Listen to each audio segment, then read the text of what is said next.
Today we're going to remove the radio from this 2013 GMC Sierra. Alright, I already kind of have it pulled out, but I figured I'd make a video.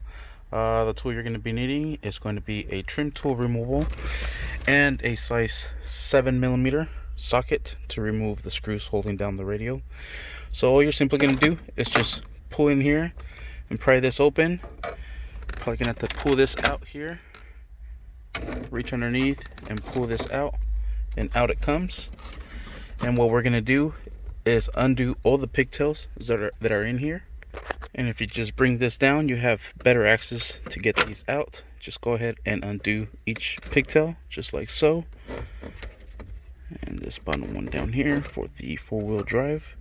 Alright, there it is, and this one as well from here. Once you have those 4 pigtails undone, we can move this over to the side.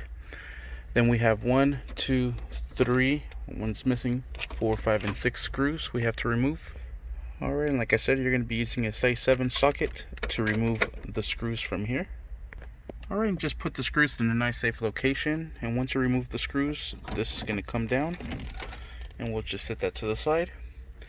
Here's the radio. Let's go ahead and pull this out, and let's undo the pigtails that are in the rear and the antenna connection, the internet connection.